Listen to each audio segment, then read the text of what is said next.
Thank you all for coming today. Thank everybody for coming to the broadcast today from around the globe.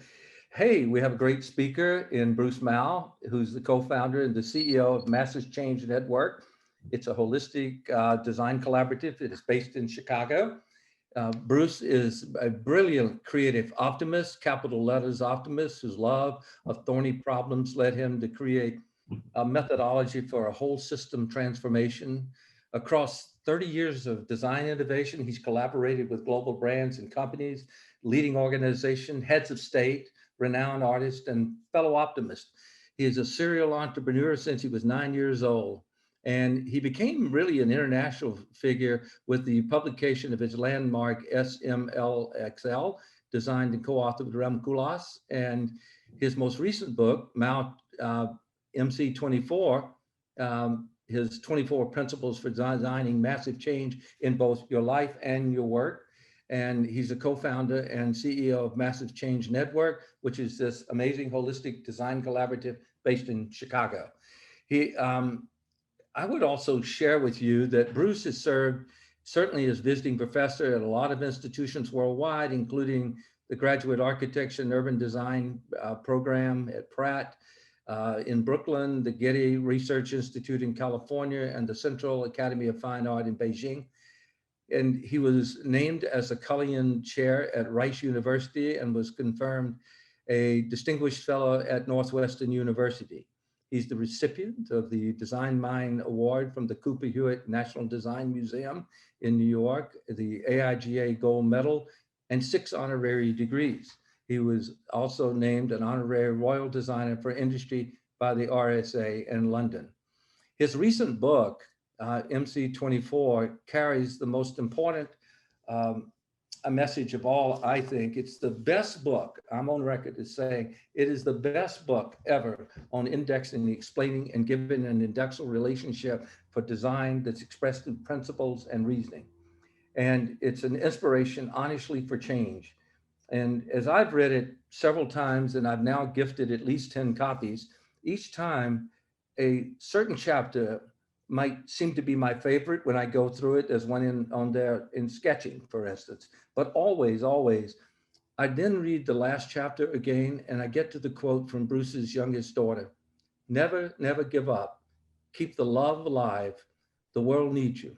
And I know that that is always my favorite chapter on love. Ladies and gentlemen, please welcome Bruce Mao.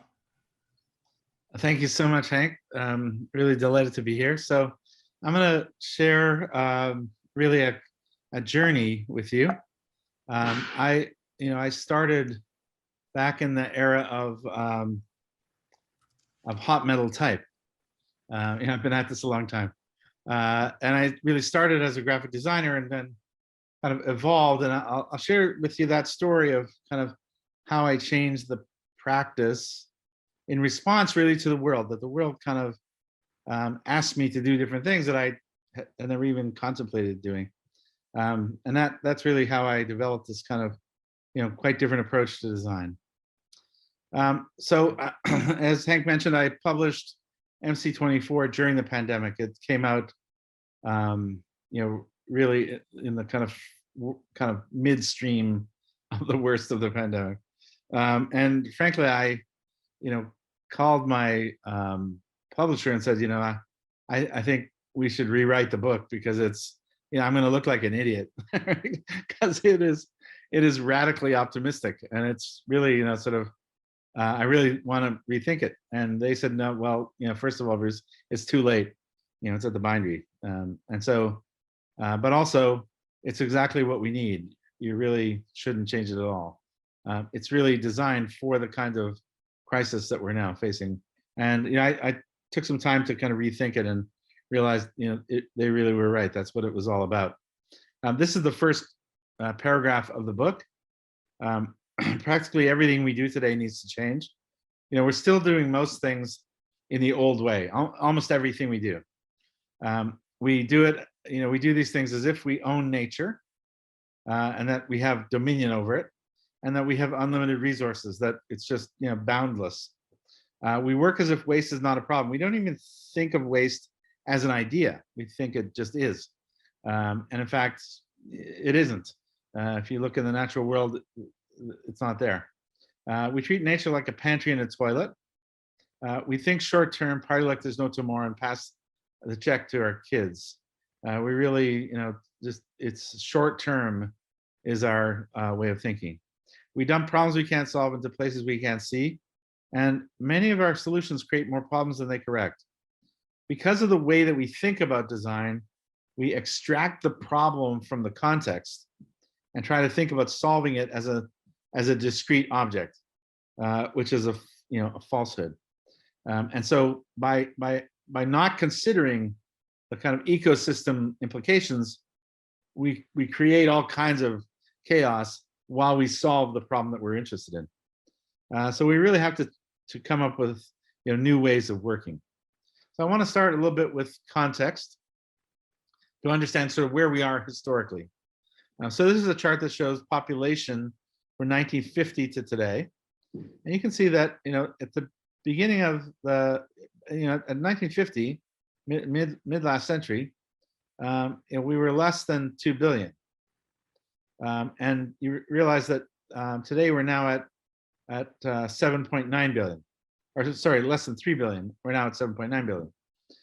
And you can see where the development is occurring. The blue line is less developed countries. The red line is more, and you can see that those countries are kind of flattening off. There's not a huge amount of growth anymore in the most developed countries. Most of it's happening in the developing world. But most importantly, this is the most important fact of the last century. Right? The real important thing that happened was quantity, and that's what we're now facing. And I like to think that we have success problems, not failure problems.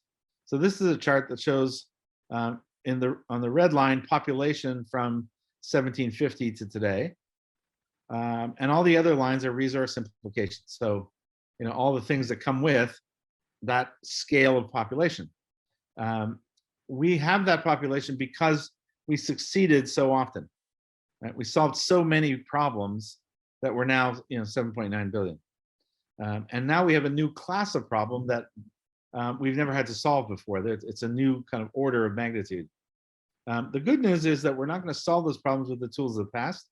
This is a work of Ray Kurzweil, and he shows that by about 2025 or so, we'll put the power of a human brain in your pocket for $1,000. So for the price of an iPhone, you'll have a device that has the processing power of a human brain. And by about 2050, it will have the processing power of all human brains. So imagine how you will work, how you will think about problems, how you will engage the world, how you will understand and experience the world when you have the processing power of all human brains for the price of an iPhone. That's what's really going on, which is incredibly good news. On the incredibly bad news front, we have about 10 years to avoid global disaster. And you can see, it every day. It seems it's really accelerating, becoming more and more clear the nature of what that global disaster is going to feel like. And so that really means that we have, a kind of historic crisis that we now have to deal with.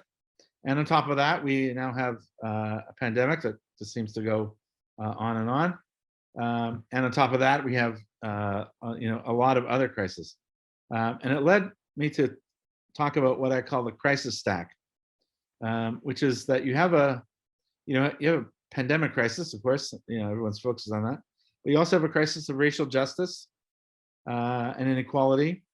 You have a climate crisis on top of a food insecurity crisis, on top of a crisis of government, and on and on.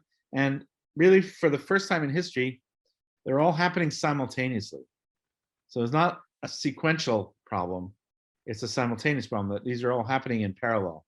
And they're all linking together and causing acceleration and new kinds of challenges. So I wanted to tell you a little bit of sort of how I get to be here and the journey that I mentioned. I was born in northern Canada, about 6 hours north of Toronto, on a farm outside of a mining town.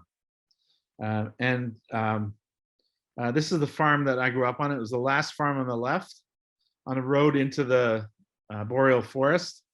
And behind my house was literally hundreds of miles of forest that just what we call crown land in Canada. And that experience, growing up there, and during the winter months, it was minus 40 for weeks on end. That meant that we couldn't have running water in the house. So my job was to go to the well in the valley each day with a snowmobile and provide water for the household during the winter months. And growing up as going to high school after hauling water was not something that I really talked about very much. I was frankly embarrassed by it. Most of my friends had running water. I think I think all of them did. And I didn't see how this life was relevant to the life that I wanted. And I was inspired by Expo 67, and I wanted to see the world and be part of that outside world. And I saw it, on our little black and white TV, and I wanted to go there. And I didn't see how those worlds were connected.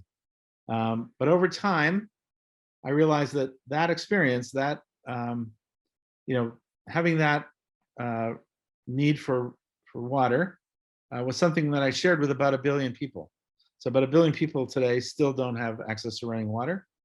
And I realized that the empathy of that, the kind of being able to experience someone else's problem, is actually at the core of everything that I do.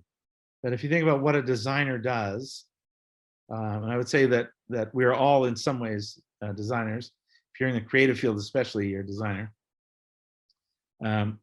If we're all thinking about solving problems, we mostly are solving other people's problems, and that process of empathy is really key. So I became a designer quite by accident. I didn't really know what it was. Actually, I got a job as a designer. I was like, okay, and it was a lot of fun to me. I loved putting words and images together. I just fell in love with that. I had an incredible teacher when I was in college. I went to college in Toronto. I only lasted about 18 months. I didn't do very well. They told me my work would never sell, and I had a pretty rough time there. And I didn't stay long enough to really understand the disciplines and the boundaries. So I never really, respected the boundaries. This is the first book that I did with a collaboration with a man named Sanford Quinter and Michel Fair, and it was on the contemporary city. And we developed this concept called that we referenced was Pantheism. And Pantheism is basically that everything is alive with energy. That every surface is a potential to kind of emerge and come to life. And this was a book about the city, a contemporary city.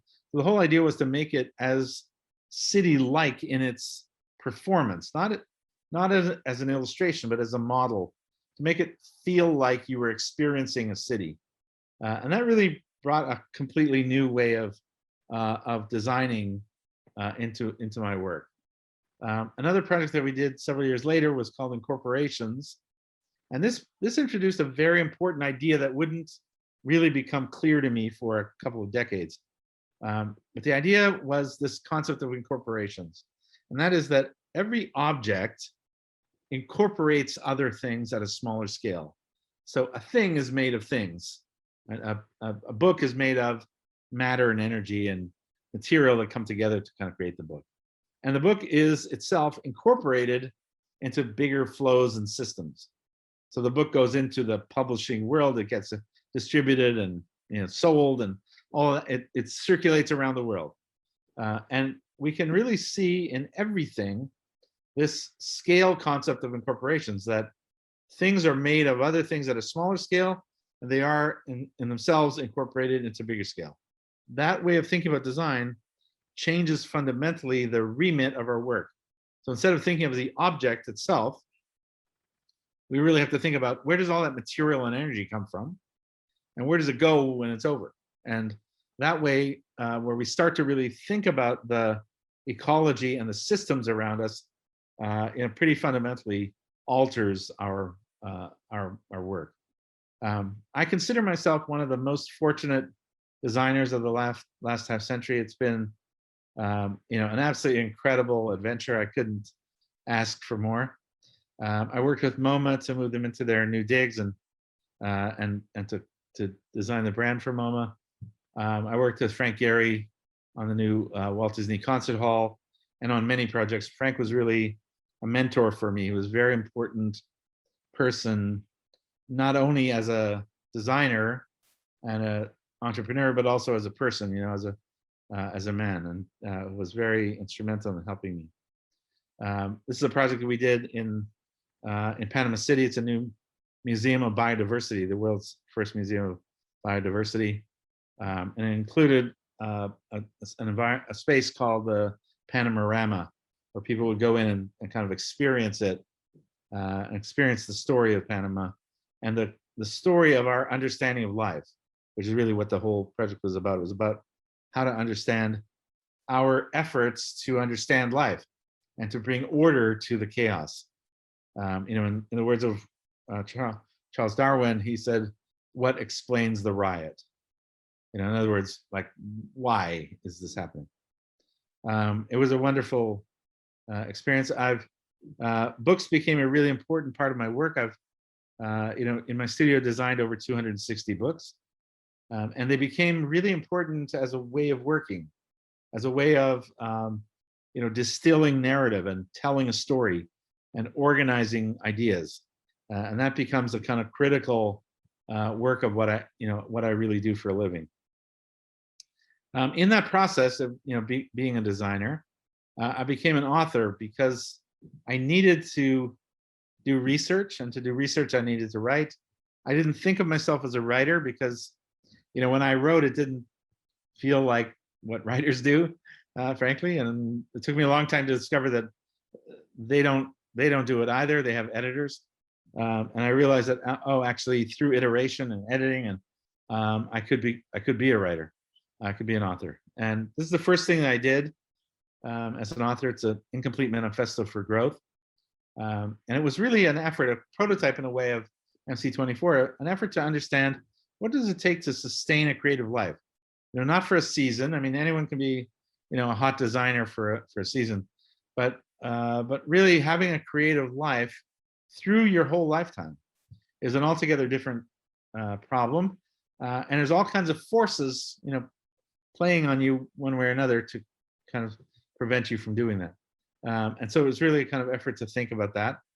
I became, as I mentioned, an author, and over the years I've designed and authored and co-authored about a dozen books, all related to the world of design. It's all related to our changing capacity. And what I realized over time is that I actually do what I call context projects. They're projects that really help to kind of map out the territory that we're now living in. That really, kind of give us a kind of way of understanding where we should work and what we, how we can contribute. As Hank mentioned, I did a project with Rem Koolhaas called SML Excel, and it really was a kind of, manifesto and documentary about what it means to make architecture.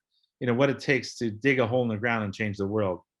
That led to a lot of collaboration with Rem Koolhaas over the years, including the Seattle Public Library system, and really trying to understand, strategically, what's the role of the library as the cornerstone of democracy in the home of Microsoft. Why do we need that? I worked with the Jets and the Giants to create their new stadium, and I did a commission to redesign Mecca. And frankly, if you had met me at the well, when I was getting water for my family, and said, "Bruce, you really should pay attention because you're going to have to design Mecca," I would have said, "You're cracked. That's not going to happen." But that is what happened. I was commissioned to do a 20-year plan for the future of Mecca, because there's a real crisis. You can kind of see it in this image. The number of people is overwhelming the city, the facility. The number of Muslims that have to visit Mecca, according to their religion, they each have to do it once in their lifetime. And when you do the math, the city doesn't accommodate it. The design of the place doesn't accommodate it. And so they commissioned us to do a 20-year plan. My response was to say, look, it's Mecca. I checked, if we do a 20-year plan, we're going to base it on the car. And I checked, and the car's just about over. So let's do a 1,000-year plan, because we can't possibly know what's going to happen. And therefore, we will have to design an open system, a kind of open platform for innovation, which is the most important thing we could do. So that was, an extraordinary, really wonderful group of people, wonderful project. And then in 2004, I did a project called Massive Change. And it was, the back cover kind of says it best. It's not about the world of design. It's about the design of the world. And it was based on this quotation by Arnold Toynbee, who says that in a long sweep of history, we'll look back on the 20th century and think that it was actually not about, violence and conflict or technology and innovation. It was really about the idea of, thinking of the welfare of the whole human race as a practical objective. And when he uses the term practical objective, he makes it a design problem. It's not a utopian vision. It's not by definition out of reach. It's actually a real thing that we're going to do. And this was in 1957. He wrote this. And so I was commissioned by the Vancouver Art Gallery to do a project, big exhibition on the future of design. And I said, look, I think he's right. I think he's absolutely right. I think that's what most designers are committed to. They probably wouldn't say it in that kind of grandiose way, but that's what they're talking about. That's what they're doing. And I want to know if he was, if I am right, if he was right. It's almost 50 years later, so let's figure out what's actually going on. So we started a school to do it, a little school called the Institute Without Boundaries. That was a collaboration with the University in Toronto, called George Brown. We had a dozen students in the studio over 2 years, and together we did Massive Change. And it was, it broke attendance records in the museums that it went to.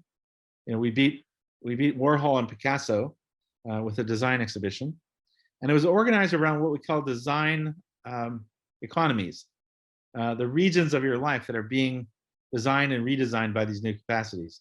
So this is the image economy, and what you see here would be like standing inside of the electromagnetic spectrum, where the color images are images of the world that you can see with your naked eye. All the other images are the rest of the electromagnetic spectrum that has been turned into visible light. So it's like we've taken the whole spectrum and turned it into an eyeball that we can look at the universe and make better decisions. We looked at the market economy. The market is a design space. It's not a space that is natural. It's a space that we invent, and we featured 11 people and organizations that are reinventing the world, reinventing the market economy. And we ended with designing evolution, that we are designing life itself. And we designed this part of the exhibition as a series of voting booths. And we tried to make voting as difficult as possible.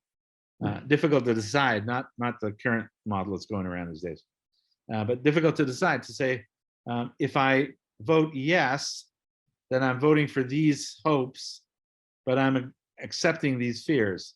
If I vote no, I'm voting for these fears and I'm giving up on these hopes. And so it was a really extraordinary experience. In the end, what we realized was that we're actually we're redesigning wealth. That we still have the wealth of capital, but we have new forms of wealth. Wealth of information, wealth of mobility. All kinds of new currencies that are being produced and distributed. In the end, we realized that the kind of most important diagram out of that project was this: that we saw and we documented a real transformation in the scale of responsibility of design. That we went from design being a subset of business that happens in a cultural context, that happens in the natural world, to design being the biggest project of all, that nature, culture, and business are now all design projects. And when I first did this, plenty of people, including my friends, said, "Bruce, you're a megalomaniac. You just want to control everything." I said, "Look, it's not about control. It's about responsibility. It's about the fact that where we failed to design, we designed for failure. And you could see all over the world, and we documented it, all over the world, we were destroying the ecologies that sustain us because we hadn't designed them. And what you see now, over a decade later, is that we're now going back to those places and redesigning them, or recovering the ecologies that we destroyed. And at the end of when the show opened in Vancouver, I did a presentation at a high school in Vancouver, and I showed them, some of the stuff I just shared with you, and I talked about this quotation from Arnold Toynbee. And at the end of the presentation, a young woman came to the microphone, and she said, "Mr. Mao, I think you're not thinking big enough." I said, "Tell me more, because most people are not saying that about me at the moment." It's quite the opposite. And she said, "Well, Toynbee was right for the 20th century, that the welfare of the whole human race was our project. But in the 21st century, it's the welfare of all of life. That should be our goal for the 21st century." And I have to say that I was just totally blown away. She just kind of blew my mind. She was absolutely right. And I realized we had a blind spot because we were looking at it from that kind of 1957 world where we owned nature. And now that's completely gone. And we really understand that we're living in a different world. And that really kicked off the process of thinking about what we now call life-centered design, and really trying to understand, what that means. So the question then is, are there principles if we're going to do life-centered design, which we realized we had been doing for 30 years? Are there principles that we could apply? And in fact, that's really the genesis of MC24 and the life-centered design principles that the book contains. It's really sort of how to think about that. So I'm going to take a pause here and stop for questions, and then I'll carry on. Let's just go back one slide. So are there any questions on the story so far? I can't see you, so you have to ask them. I have a question. It's more of an opinion based on what you've said so far. When you talked about when the girl came up and said the welfare of all life, do you think we have enough time to design our world so that we can catch up and achieve that goal before climate change really makes a lasting impact? No. No? It's already upon us. Mm-hmm. It's clear that it's already upon us. But there's no other way out of here. Mm-hmm. I don't think we're going to be able to avoid that. But I think what we can do is redesign it. And we're going to have to redesign the way that we live in order to prevent the worst implications, the worst impacts of climate change and a kind of runaway train. And there's no guarantee that we will. But I think the only chance we have is to redesign how we live. And that's really what this was about, to say, look, could I help people think about it so that they would be able to kind of be part of that process and start to think about what that means. And I'm going to go through a few of the principles just to kind of show you how that works. But I think you're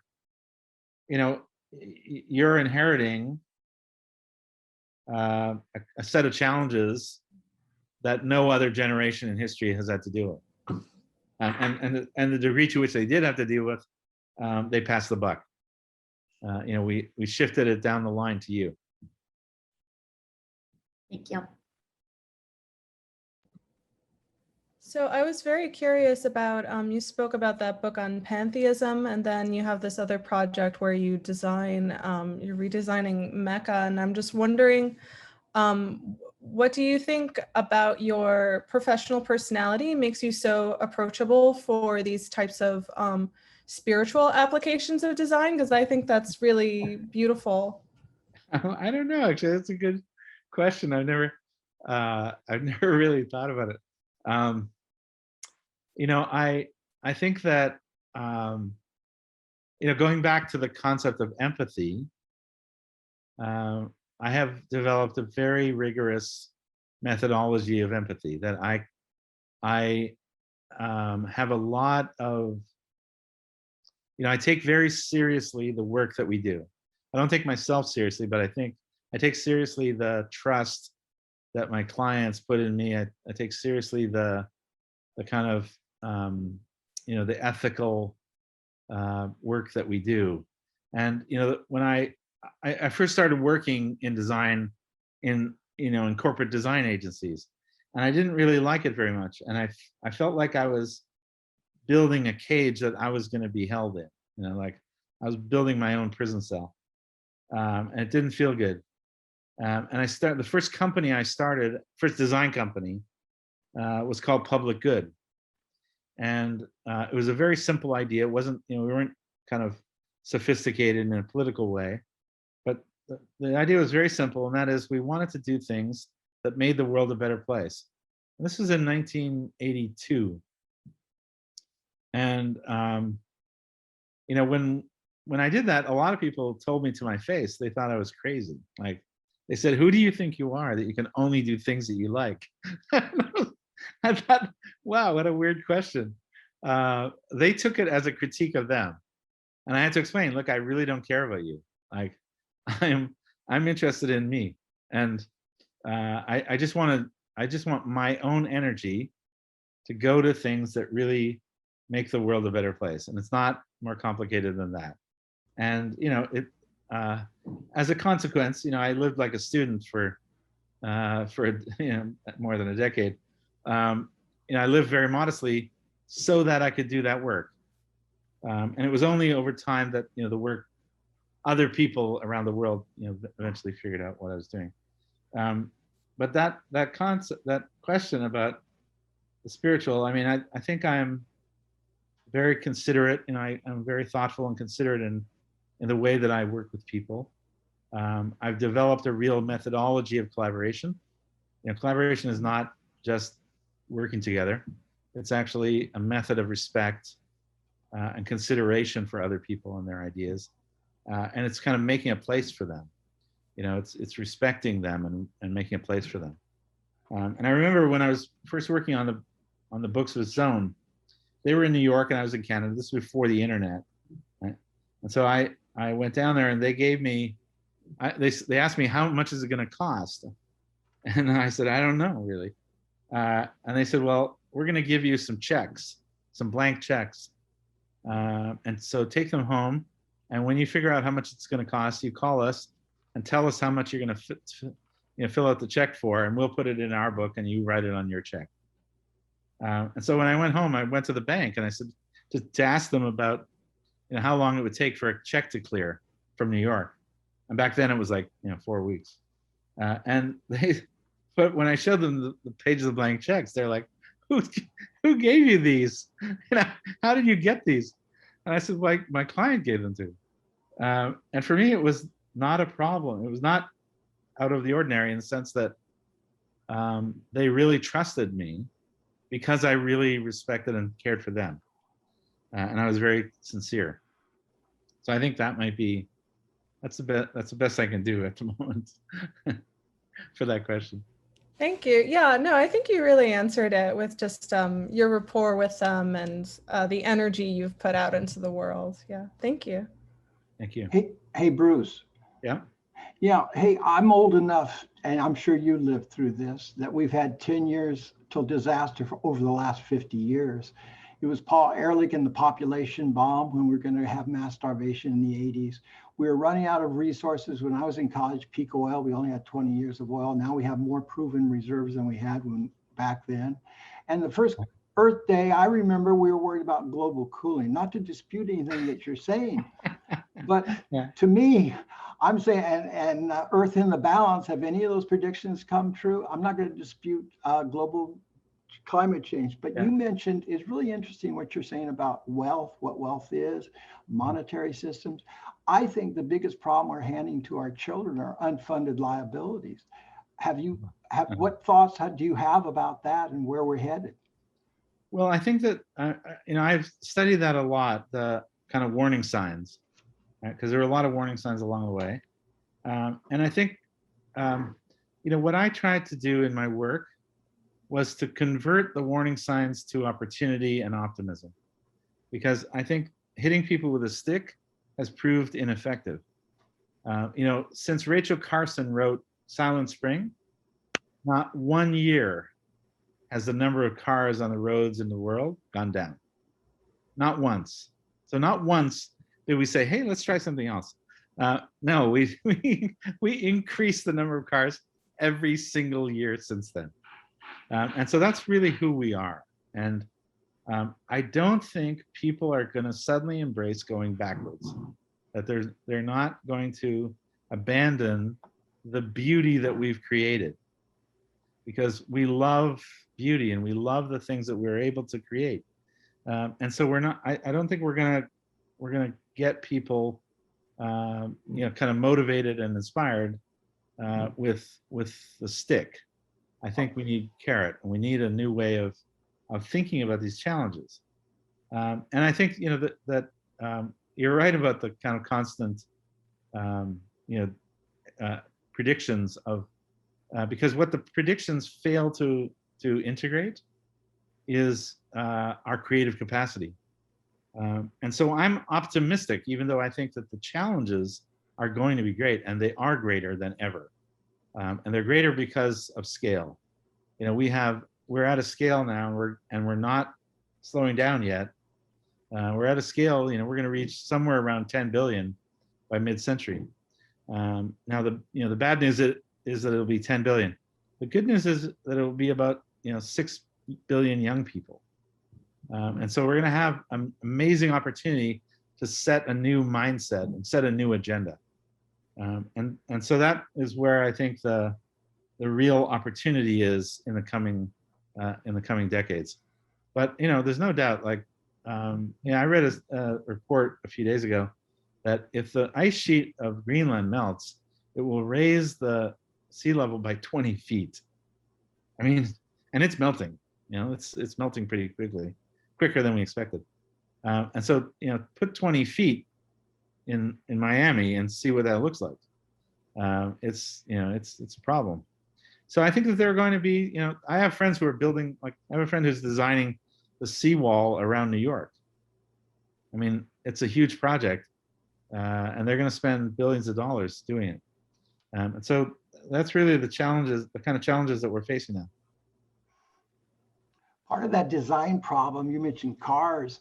Part of the design problem might not even be coming up with alternatives, but the business model. Uber and Lyft have probably done more for leveraging return on miles or whatever than building light rail. Or in Miami, they built a rail system which couldn't even generate the revenue in the initial years. I don't know what it does now. Couldn't even pay for operating expenses.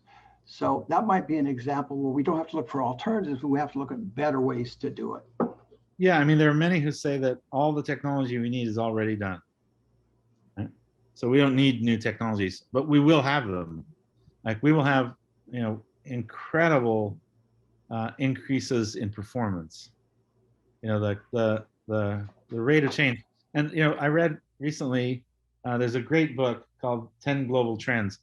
And in that book, they outline the increase in forest cover, that the forest cover in the world is increasing, not decreasing. So even with all the kind of things that are happening, you think, I was shocked by that. And I think it's really important to actually be in touch with the data. So one of the second principle in the book is begin with fact-based optimism.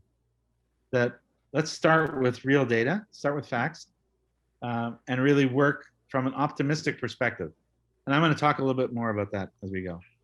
Are there any other questions? Yes, I have a question.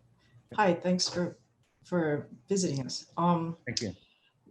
When you're talking about rate of change,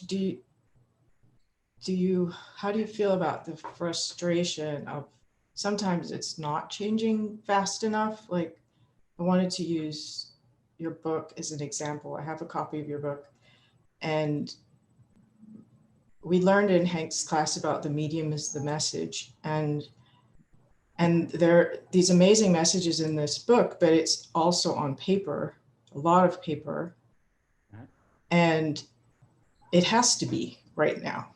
Like, what other way do we have right now to deliver a new message in a new way to bring in this new change?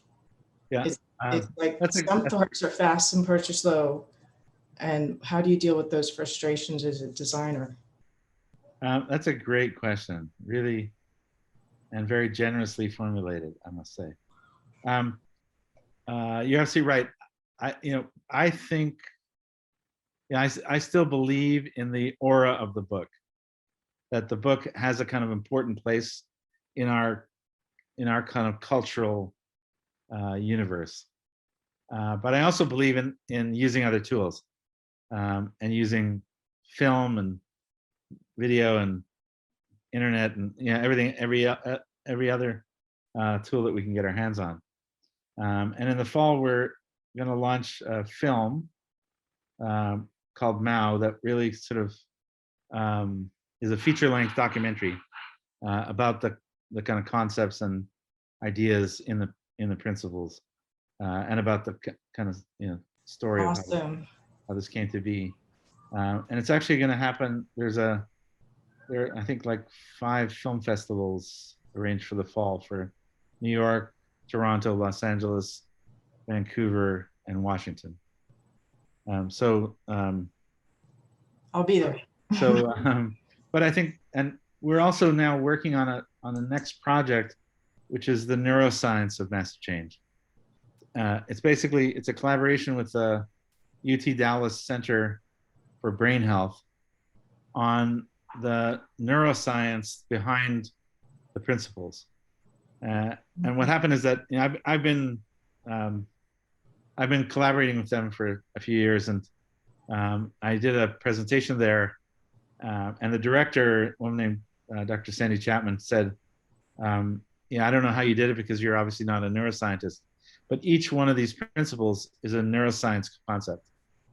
And so what we're now working on together is kind of going deep into the brain performance of this way of thinking. So they talk about your neuropharmacy, that you're actually, when you are optimistic, your neuropharmacy releases chemicals into your brain and your body that make you superhuman. It makes you outperform people who aren't inspired. It's why we can do things that, it's why people can do all kinds of things when they really have purpose. And it's why optimism is so important. It's a method. It's not just an attitude. It's a way of working. It's a way of thinking. And it's why we start with inspiration, that our responsibility is really to inspire. Awesome. Thank you. I have a question from just have you found any difference between designing for social good kind of projects versus maybe more corporate stuff? And if there is a difference, how do you make a portfolio, like as a student, kind of direct towards one or the other, depending on like where you want to go with it? That's a great question. And that is the reason that work on what you love is the last principle in the book. I should be careful to say that the principles are not a linear method. It's not like you start with 1 and you end with 24. But 1 is important because it sets the kind of foundation of inspiration and especially leadership. That design is a capacity to envision a future and systematically execute the vision. So that's the best leadership method that's the best definition of leadership I could imagine. And the last principle, work on what you love, it really was, I wasn't sure that it was a principle for the longest time. It was in there, and I was wondering, is it really a principle? But the more and more I worked, and the more I worked on this book, this project, I realized it's maybe the most important principle of all. And the principle is very simple. You should treasure your creative energy. your capacity to envision the future is so valuable. It's so important in this time. It's so important to you. It's so important to your family and your loved ones and your community, that you have this ability to actually create a vision, right? That you have that.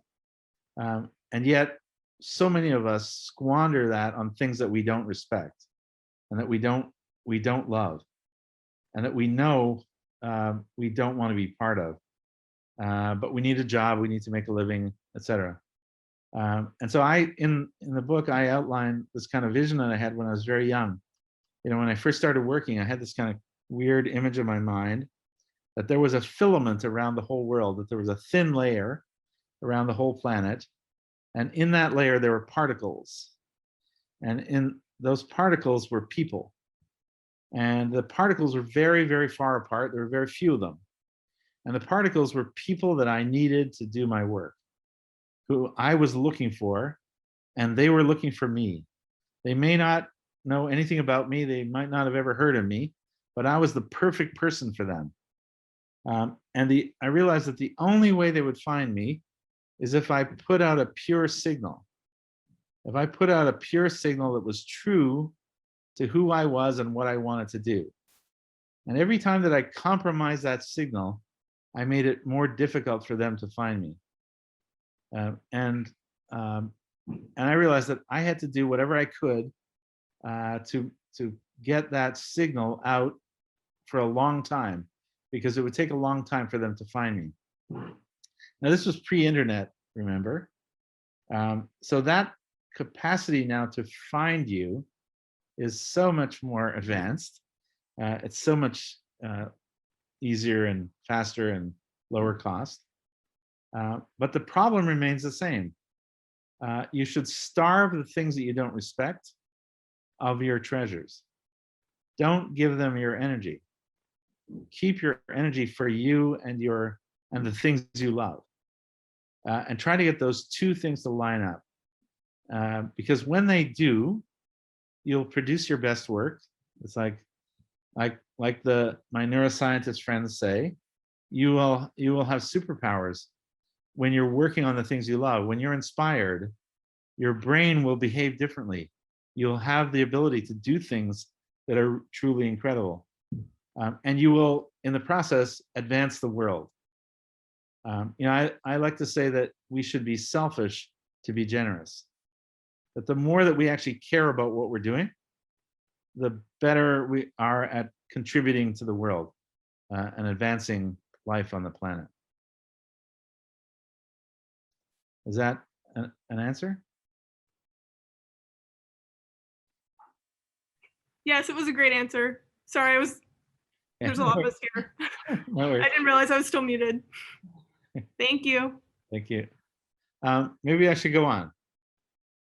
Because I don't have too much more time, but I don't have also a fixed date.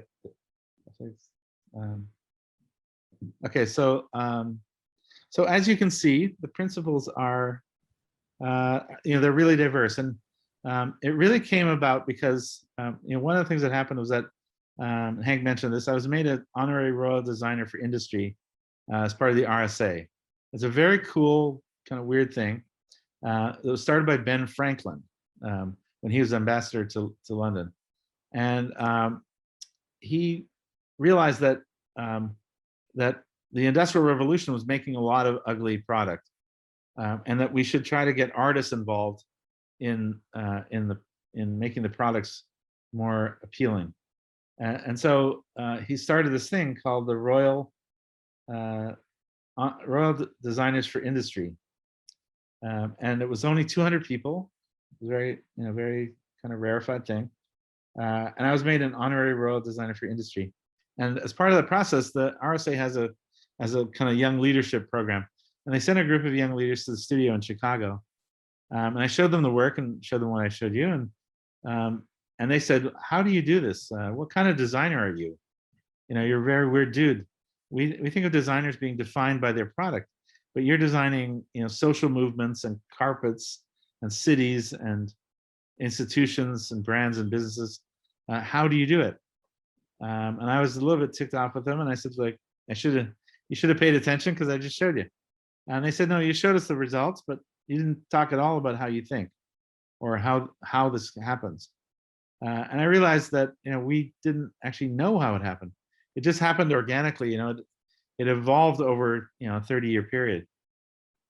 So that's when we sat down and really started to say, okay, what are the principles of life-centered design? How do you really think like this? So I'm going to go through a couple of them. The first is first inspire. And it's first for a reason, as I mentioned, that in our practice, we take responsibility for inspiration. Right? So we don't leave it to chance. It's not like a side effect of our work. It's actually our principal job. And if you think about what you do, how you work as a designer, you're moving people to a new place. You have to show them that new place and convince them to empty their pockets, give it to you, and spend that money on getting to a new world. And it really is, you can't make them do it. You can't, beat them into making the change. You actually have to inspire them. And I realize it's the only real tool that we have, right? And we just don't have that authority to force change, but we do have the power to inspire it. And that realization was really powerful. I did this sustainability platform for Coca-Cola. Right? Now you're talking about transforming a global system that does 1.5 billion transactions a day, right? And whole communities of people are doing very, very well under the old way. So if you're going to change it, you have to actually show them something better than that if you want them to move to this new place. And that's really the kind of origin of this way of thinking, that we don't have the ability to force them, but we can inspire them. And the same is true of them. We're working with the CEO, but the CEO can't make their people do it. Right? They have no authority either. They can inspire them to go to a new place, and that's really the work that we did. That was the real core behind that. And so what you see when you think of it that way is that you have hidden in the design process is a method of leadership.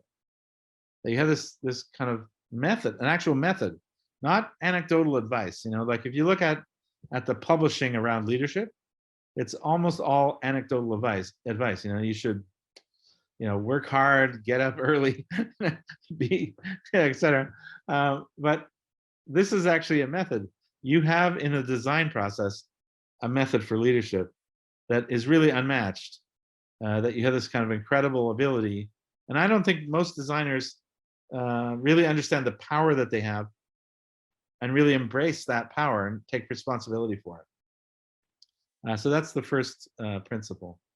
The second is I want to talk about is this one, which is maybe the most disorienting. It's the most kind of fundamentally challenging of the principles. And that is that we're not separate from or above nature. And for most of our history in the West, we believe that nature was given to us, that we have dominion over it. If you can really trace it back to Genesis, where we're told that we have, that we are owners of all of life. Right? And it really is a kind of, it still informs almost everything that we think, but it's a thing of the past. And what we see from the science today is that there's really only one thing on the planet, and that's life. We had the extraordinary experience of going into the jungle with E.O. Wilson, who's maybe the greatest life scientist working today. When we were working on the Museum of Biodiversity in Panama, he came down to help us, and we went out into the jungle with him. And he explained that there's basically only one thing on the planet, that's life, and life has an experiment going in form, and we're one of those forms. Nothing more, nothing less. We don't have some special status. We're not exempt from the rules of the game. Over 99% of all the species that have ever lived are already extinct.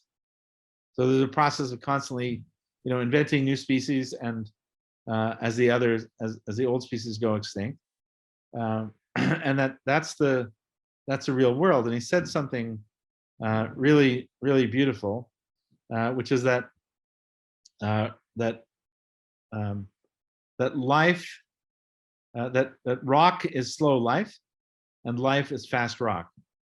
In other words, that you are matter formed in the core of stars that is animated by, with electricity. That's life. And the moment that you unplug that electricity, you go back to rock. And so when we talk to the indigenous people, they talk about being related. They say we are related to the rocks and the grasses.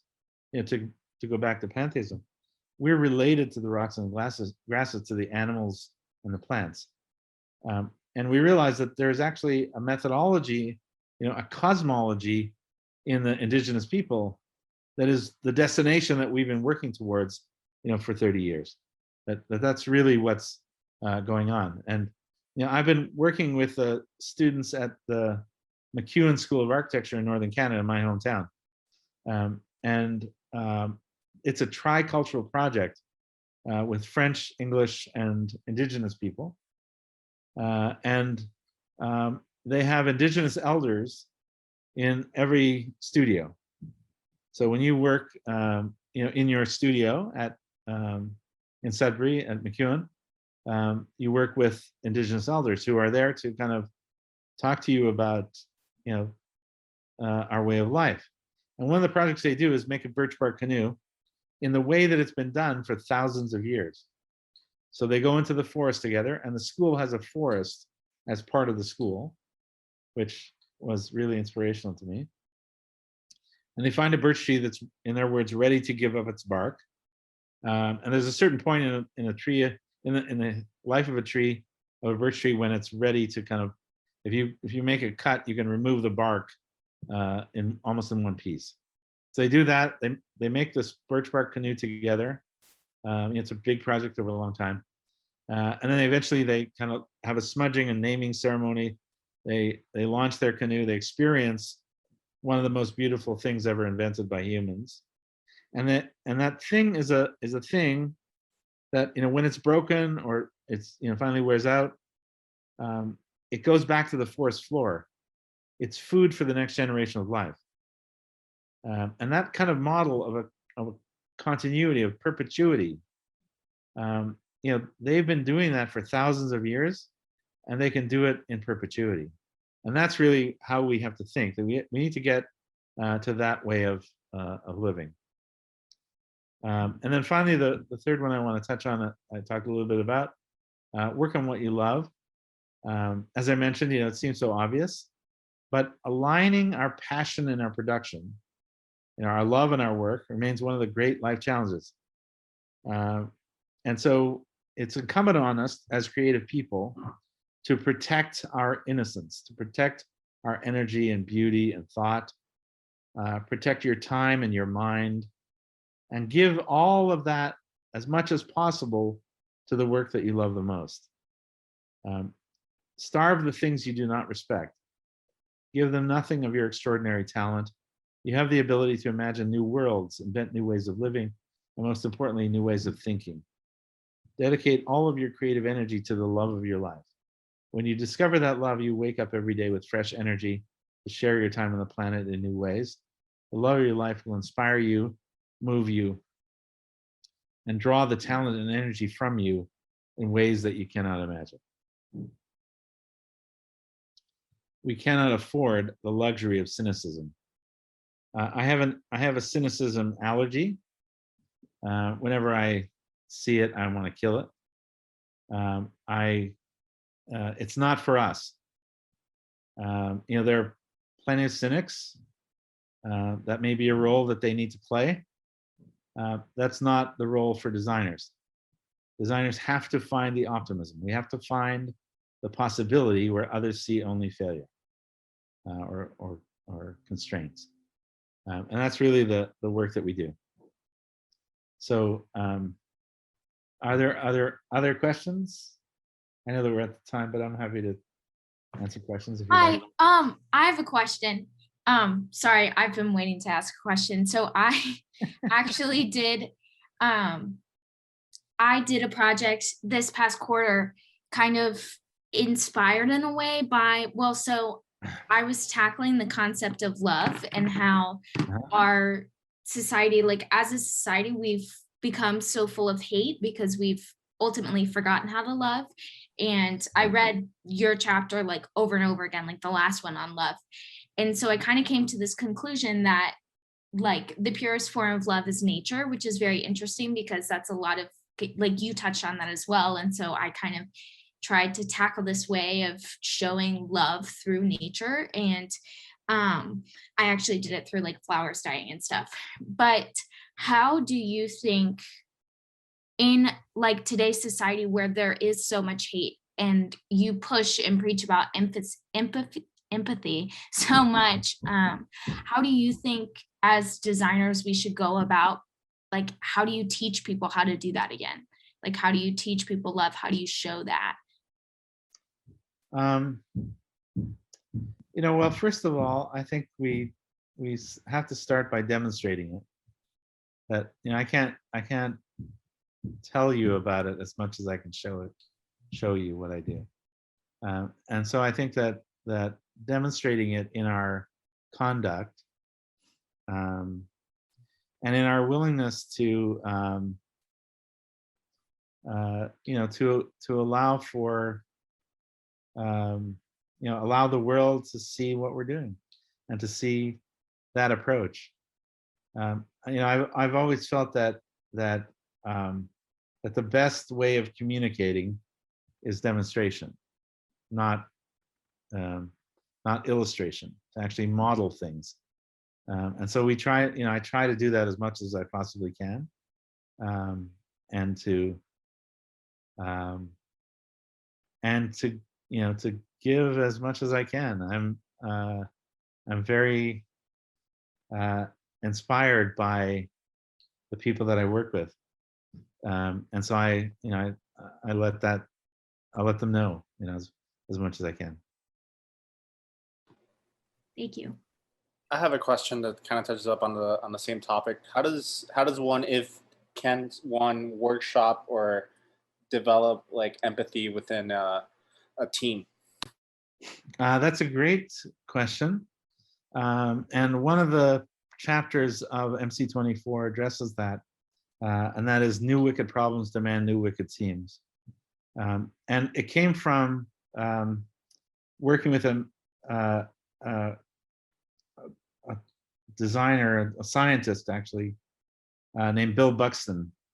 And Bill was the chief scientist he's now the chief scientist for Microsoft, the head of research for Microsoft. But he was a chief scientist. He invented Maya, the software that changed the car industry and movies and all that. And we were studying his work when we did Massive Change, and we went over to see him and with the students. And he called me up the next day and he said, "I'm going to be your chief scientist." And I said, "Bill, I don't really have I don't have a job for a chief scientist." And he said, "Well, I'm coming over there." So he came over to the studio and he spent about a year in the studio working on Massive Change with us and helping us. And he said, "You've got something here that I'm not sure if you really understand how important it is." And he called it the Renaissance team. He said, the way that you're working on all your projects, it's not possible to have a Renaissance person anymore, but you can have a Renaissance team. The bodies of knowledge are too vast and deep for any. It's hard enough to master one discipline, and almost impossible to go beyond that. And so he said, you've developed this thing called the Renaissance team. And so we began to really look at what are the behaviors that make a Renaissance team work. And so in the book, I spell out the 7 behaviors of what it means to be a Renaissance team player. And one of the things is the willingness to lead. So each person on the team has to have the willingness to take the lead when that, if the time comes where they're the right leader for that moment. And they also have to have the willingness to follow. So leadership has nothing to do with age or seniority or even expertise. You know, one of the biggest projects that we ever did, and it was a project in Japan, and it was done by the youngest guy in the studio, and it was so clear to everyone, including me, that he had it. It was like his project, and he was born to do that project. And he went to Japan. He met with Mr. Mori, who was he was the most important developer in Japan at the time. You know, he met with the prime minister every week. I mean, it was like, you know, he was a real big shot. And this guy just walked right in. He knew, you know, he had it. And so part of really supporting that way of, you know, that collaboration is to understand what your responsibility is to the team.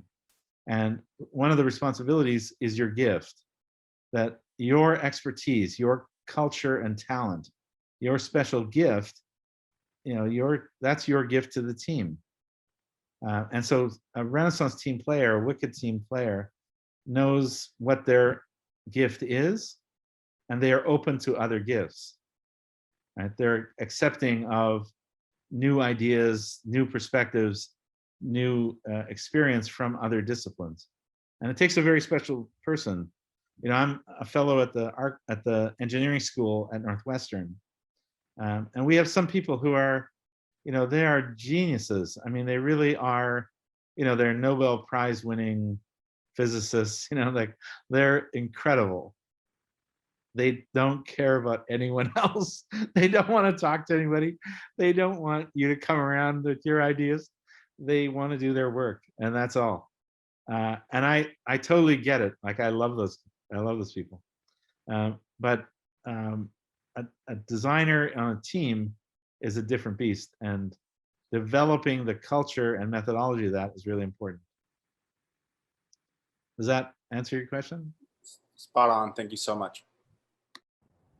Hi, Bruce. I'm Mira, and I have a question on something you touched on earlier. So you spoke about systems and understanding how we operate within systems, but then you also talked about questioning the status quo and, you know, asking why do we do things the way we do.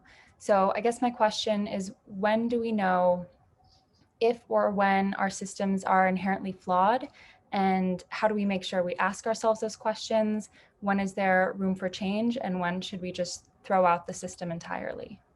Great. So I want to work within natural systems.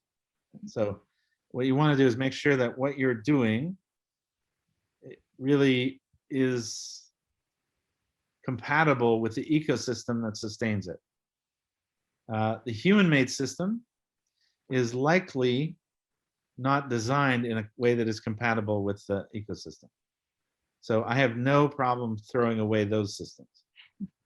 Right? So we should question them, critique them, quantify them. And you know, one of the principles is quantify and visualize. We need to be able to look at those things, quantify them, and visualize it for everyone to see. To say, look, here's what's really happening. Like when we did that work with Coca-Cola, the first thing we did was called running the numbers, where we just take the business and run it for 50 years. Don't make it better, don't make it worse, just see what happens. And what we showed them was that in 50 years, they would produce 2.7 trillion PET bottles, and they would leave 2.2 trillion of them in the environment. And I said, you know, if that's not what you would qualify as a brand disaster, you should be removed from the board because you're not doing your fiduciary duty. You have a fiduciary duty to protect the assets of the company, including a brand that's worth $66 billion. And you're pumping out this stuff, you know, this garbage with your logo on. So if you think that that's not going to come back to bite you, you just don't see it because you look at them one at a time. You don't see the accumulation. And we have the ability to visualize the system, right? Like we can take their system and say, look, here's what's happened. Here's what happens. Here's what 2.7 trillion PET bottles looks like. right? And it's big. And so we can show you that. And so I think part of what we need to do is actually that process so that people can understand the failings of the systems that we've designed.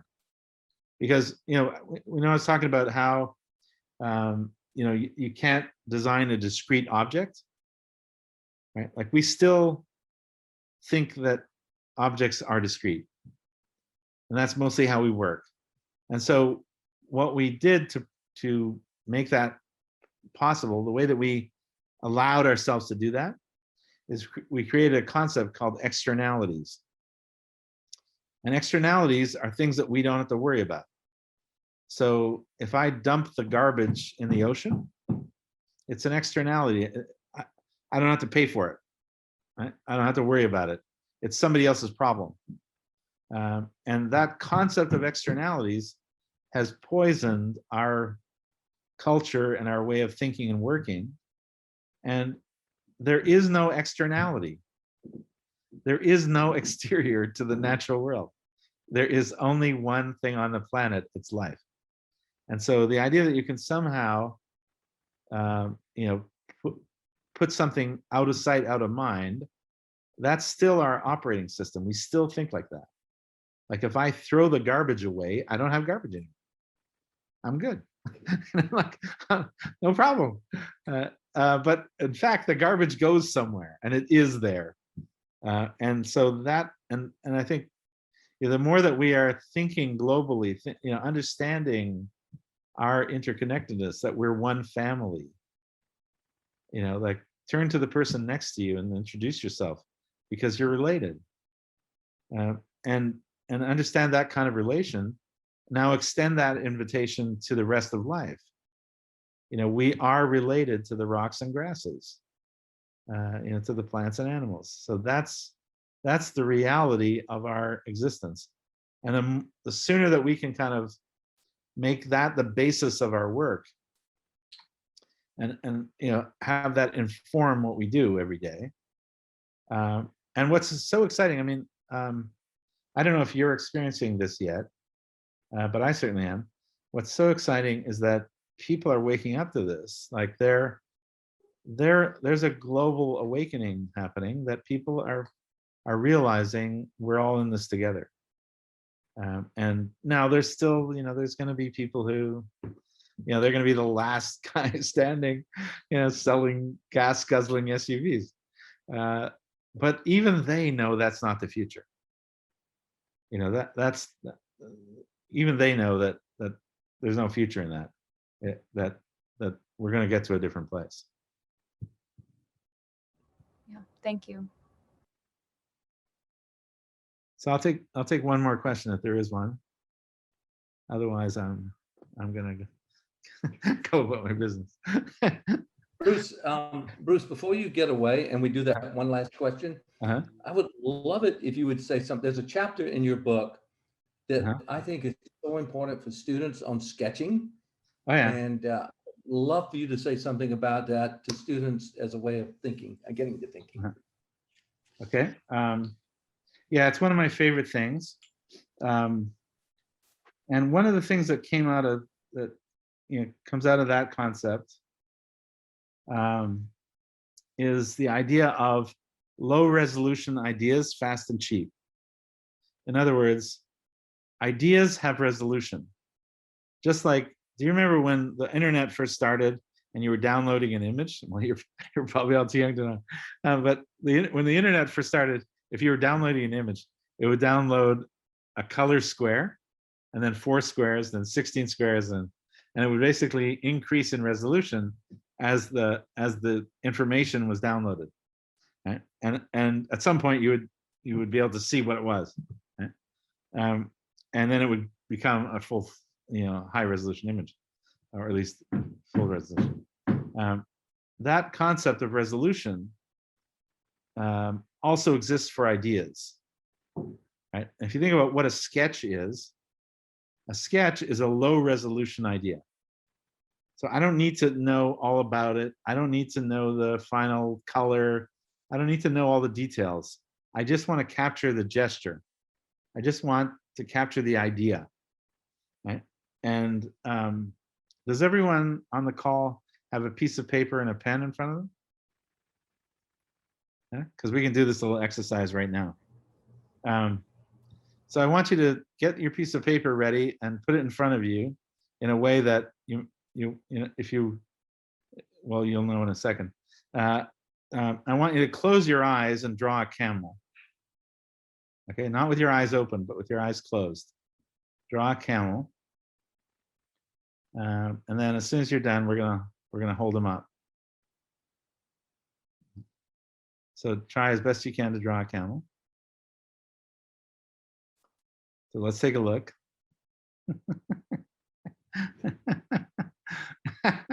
That's great. They're great. And what you can see is that everyone knows how to draw a camel, right? And you know, they may test the boundaries of camelness, but we have a kind of, we have a file, we have a storehouse of icons that we can access. I hazard a guess that not too many of us have actually seen a real camel, and up close. And you'll notice that everyone, I mean, literally, I've done this with thousands of people. Everyone draws a camel in profile because that's the icon that we have.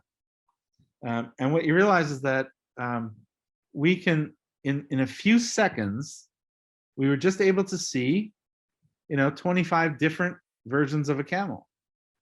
So you have this incredible, massive creative processing that can happen with sketching, where you can do it in groups, you can do it, quickly, and what you really are exploring is low resolution ideas, fast and cheap. We like to say it's $1 on the sketch, it's $10 in the shop, it's $100 on the floor, right? Like it's an order of magnitude difference at every stage of the production process. So lots of sketches is way cheaper than fixing problems, in the final result. And so I like to throw away 99% of the work. And you can imagine when I go into businesses and say, look, we're gonna throw away 99% of our work. They're like, what? Yeah, that's against everything that we talk about. And all of the culture of education and business, it's all about success. Sketching is about failure. Sketching is about throwing away 99 bad ones to get to one awesome good one, and increasing the odds. So the more you sketch, the better the chance that you're going to get awesome. And the proof in that argument is Frank Gehry, because I worked very closely with Frank for many years. Frank does more sketches and more models than any architect that I know. So here's the conundrum. Frank's maybe the best architect in the world. He certainly has the most advanced technologies. I mean, they're incredible. Some of the most talented people I've ever met anywhere. But they do more sketches than anyone else. If they're so good, why don't they just do it? Why wouldn't they just do what they already know? And the answer to that is that they don't know. The knowing is in the sketching. The knowing is in the creative process. Right? And they're the best. So let's learn from the best and do what they do so successfully. And that is really to explore sketching, low resolution ideas, fast and cheap. And one of the things we talk about is sketching can produce images like we just did, but it can also produce budgets. Like when I worked with Imagineering, we were talking about a methodology where the first budget for a project would round off at 100 million. Right? So they would be thinking about a $5 billion project, and they would round, they would quantify things to the nearest 100 million. As they proceeded through the project, then it would be the nearest 10 million, then the nearest million, then the nearest 100,000, then the nearest 10,000, And before, by the time you're finished, you're really, you're looking at a budget that's very precise, and you're rounding off to the nearest thousand. And so if you think about that as resolution, you can sketch a budget, you can sketch a time frame, you can sketch all kinds of things, you can do physical sketches. So that concept of low resolution ideas, fast and cheap, is not constrained to the visual. It's really a way of thinking that allows you to increase the odds of greatness. And I think on that, unless you have any other questions, I will say thank you. Thanks so Thank much. you so much, Bruce. Thank you. Oh, My Thank pleasure. you. Yeah, Thank you. thank you. Thank you, Bruce. you. Thank you. Thank you, everyone. Have a lovely day. Great. Ciao.